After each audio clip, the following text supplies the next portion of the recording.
Halo teman-teman, selamat sore. Jadi kali ini kita kan udah pulang sekolah ya. Ini kan pastinya kan nanti ini tuh kita tuh harus review-review pelajaran nggak sih? Biar tetap inget pastinya kan materi pembelajaran yang udah kita pelajari tadi. Nah, kebetulan kali ini tuh kita mau ngulang review materi geografi ya, tentang struktur lapisan bumi ya, pembentuk bumi. Jadi sebelum itu kenalin dulu nih kelompok kita ya.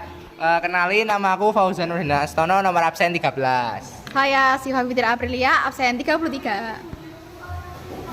Saya Muhammad Rizky Mardika, absen 20. Nah, sisanya nggak tahu kemana. Ya sudah lah ya, ini dulu aja ya teman-teman ya, nggak apa-apa. Gini, aku mau nanya sama kalian, struktur lapisan dalam bumi itu apa aja sih? Boleh minta tolong jelasin nggak? Oh, jadi gini. Struktur lapisan dalam bumi itu ada 5 shift. Nah, yang pertama itu ada litosfer. Litosfer itu tuh lapisan kerak bumi yang paling luar. Itu tuh terdiri dari batuan-batuan gitu. Ketebalannya itu sekitar 1200 km. Itu ada 2 bagian. Yang pertama itu ada lempeng atau kerak samudra. Itu ketebalannya 0 sampai 101 km. Kemudian yang kedua itu ada lempeng atau kerak benua. Ketebalannya 0 sampai 65 km. Nah, kemudian struktur lapisan yang kedua itu ada asthenosfer atau selubung atas. Nah, ini tuh kayak lapisan liat dan pijar gitu, kayak pada kedalaman 405 sampai 750 km. Nah, kedalamannya itu sekitar 345 km lah. Kemudian lapisan ini tuh juga bisa hasilin magma gitu. Temperaturnya itu sekitar 1300 sampai 1500 derajat Celcius. Kemudian lapisan yang ketiga itu adalah lapisan mantel atau selubung bawah. Nah, lapisan ini itu tuh lapisan antara yang lebih tebal di antara lapisan-lapisan bumi yang lain. Nah, sekitar 2916 km lah. Kemudian ini tuh suhunya tuh sekitar 1500 sampai 3000 derajat Celcius. Kemudian yang keempat itu ada barisfer luar. Lapisan dalam di bawah lapisan mantel dengan ketebalan sekitar 2236 km. Suhunya sendiri sekitar 3000 sampai 4500 derajat Celcius. Kemudian yang terakhir atau yang lapisan kelima itu ada barisfer dalam atau inti bumi. Bagian paling dalam dari bumi yang berbentuk bola raksasa yang pijar tetapi padat, solid meskipun temperaturnya rata-rata 5000 derajat Celcius. Lapisan inti baik luar maupun dalam disebut lapisan nive karena terdiri dari nikelum atau nikel dan ferrum atau besi. Itu sih. Ini aku mau tanya sama Dika, kalau boleh tahu batuan pembentuk permukaan bumi itu apa aja sih? Boleh minta tolong jelasin nggak? Boleh. Batuan pembentuk permukaan bumi itu ada 3. Yang pertama itu batuan beku. Batuan beku adalah batuan yang terbentuk dari magma beku. Ada 3 lagi, dibagi menjadi 3, yaitu batuan beku dalam, batuan beku korok, dan batuan beku luar. Yang kedua batuan sedimen, batuan yang terbentuk karena adanya proses pengendapan. Lalu yang ketiga batuan malihan. Batuan malihan adalah batuan yang telah mengalami perubahan baik secara fisik maupun secara kimiawi sehingga menjadi berbeda dari batuan induknya. Faktornya adalah suhu yang tinggi, tekanan yang kuat, dan waktu yang lama. Dibedakan menjadi 3 lagi, yaitu metamorf kontak, metamorf dinamo, dan metamorf pneumatolitis kontak. Yo, makasih Dika. Saya mau tanya sih kepada kalian, apa itu tenaga pengubah bentuk permukaan bumi? Kalau dari aku sendiri ya, itu tuh tenaga pengubah bentuk permukaan bumi itu tuh setahu aku ada 2 sih. Cuma yang aku tahu tuh cuma yang pertama doang, tenaga endogen. Nah, tenaga endogen itu tuh yang berasal dari dalam bumi. Itu tuh ada tektonik, kemudian terus ada kayak vulkanik dan juga ada seisme. Nah, aku jelasin yang tektonik dulu ya. Yang tektonik tuh kayak yang menyebabkan terjadinya perubahan letak lapisan permukaan bumi secara mendatar atau vertikal. Jadi kayak ya gitulah. Aku juga kurang tahu sih. Dibedakan menjadi 4. Nah, yang pertama itu ada epirogenik, proses perubahan bentuk daratan yang disebabkan oleh tenaga yang lambat dari dalam dengan arah vertikal, baik ke atas maupun ke bawah, meliputi wilayah yang luas. Ada 2 nih, ada yang positif dan ada yang negatif. Terus yang kedua ada orogenesa, pergerakan lempeng tektonik yang sangat cepat, meliputi wilayah yang sempit. ada dua juga. Yang pertama ada lipatan atau fold, yang kedua ada patahan atau fold. Yang ketiga ada retakan atau join. Struktur retakan terjadi karena pengaruh gaya renggangan sehingga batuan retak-retak tetapi masih bersambung ya. Jadi retak tapi masih bisa menyambung gitu. Kemudian yang keempat itu ada pelengkungan atau warping. Gerak vertikal yang tidak merata pada suatu yang mengakibatkan melengkung ke atas membentuk kubah, dom, melengkung ke bawah membentuk cekungan, basin. Nah itu tadi tuh yang tenaga tektonik. Kalau sekarang yang tenaga vulkanik itu peristiwa naiknya magma ke permukaan bumi. Makanya kan kayak vulkan itu berhubungan kayak magma sama gunung meletus gitu kan, karena emang ada aktivitas magmanya gitu. Nah ada dua gerakan nih. Yang pertama intrusi magma.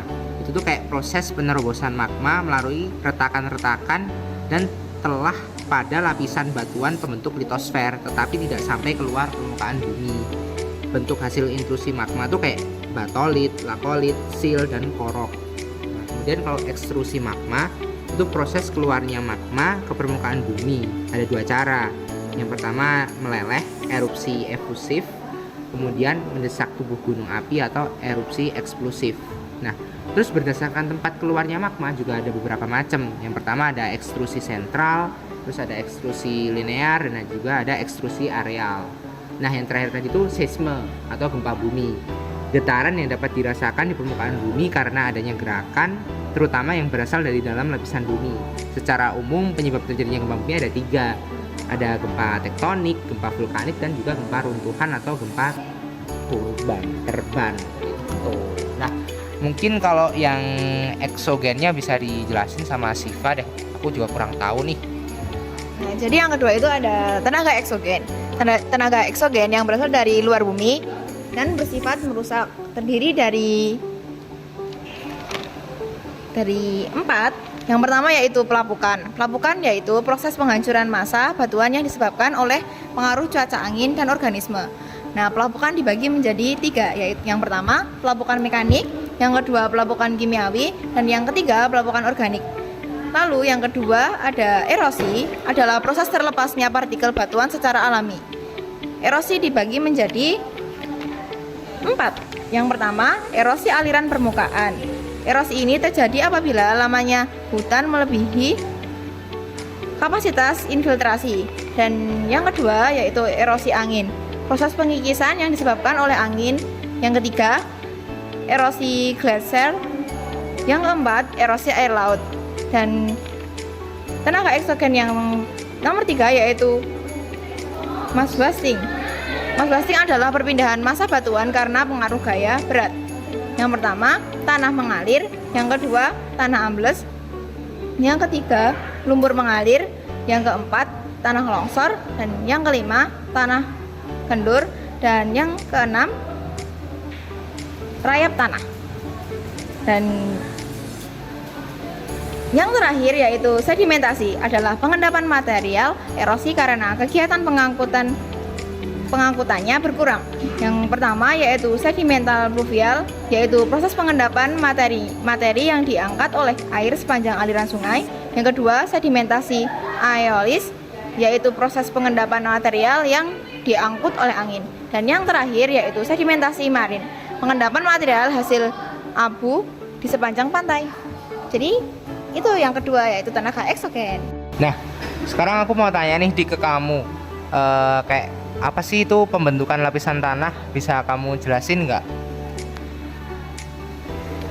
Tanah merupakan hasil dari pelapukan atau erosi batuan induk yang bercampur dengan bahan organik. Nah, tanah terdiri dari 5 komponen.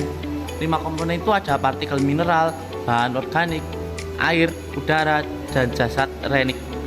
Perbedaan jenis tanah juga terjadi karena faktor yaitu jenis batuan, batuan induk, curah hujan, penyiraman matahari, relief bumi, dan tumbuhan penutup lahan. Lalu kita ada proses profil tanah. Profil tanah adalah susunan tanah berdasarkan lapisan tertentu yang menunjukkan tingkatan kepadatan, ketebalan, warna, dan struktur yang berbeda. Itu dibagi menjadi 5, yaitu horizon O, horizon A, horizon B, horizon C, dan horizon R. Horizon O merupakan lapisan permukaan berwarna gelap kaya akan humus. Horizon A, zona eluviasi yang masih punya banyak humus, warnanya keabu-abuan dan lebih pucat. Horizon B merupakan zona akumulasi yang sedikit lapisan humusnya, tapi juga tempat diendapkannya sebagian mineral. Lalu horizon C merupakan zona terjadinya pelapukan batuan induk tanah. Horizon R merupakan zona bahan induk tanah. Lalu ada juga nih tanah yang di Indonesia itu ada histosol, sisa tanaman binatang bercampur dengan mineral.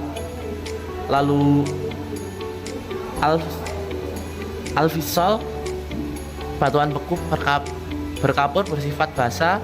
Lalu ada inseptisol, batuan beku sedimen atau metamorf, masam atau basa. Lalu ada andesol, abu vulkan dan tufa, isinya abu vulkan dan tufa. Lalu ada antisol, segala jenis batuan induk.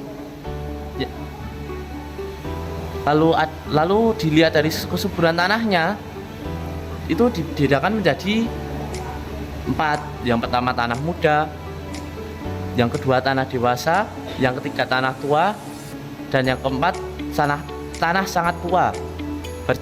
Yang pertama tanah muda bercirikan dari unsur hara yang terkandung di dalamnya belum banyak sehingga belum subur.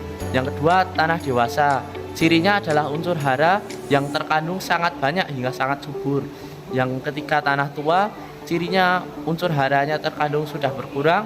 Yang keempat tanah sangat tua, cirinya adalah unsur haranya sangat sedikit. Ada yang menyebutnya tanah mati. Tanah ini sangat tidak subur. Nah teman-teman, jadi ini tadi itu udah ya diskusi dari kita. Kayak ya sekedar sharing-sharing bersama lah ya, mereview-review materi pembelajaran biar bisa diinget-inget lagi. Jadi maaf banget nih kalau masih banyak kekurangan, masih banyak kesalahan juga dari kami, karena kami juga masih belajar ya, masih sama-sama belajar. Jadi mohon dimaklumi lah. Dan buat teman-teman yang udah nonton, terima kasih banget ya. Jangan lupa like dan subscribe. Ya. Terus jangan lupa itu ya, tetap belajar ya buat teman-teman ya. Jangan lupa belajar ya. Jangan hanya main app aja ya teman-teman ya. Terus juga ini ya, kalau ada yang mau dibetulkan bisa lah ya, ditulis di kolom komentar aja. Ya, oke. Sekian dari kami. Kami pamit.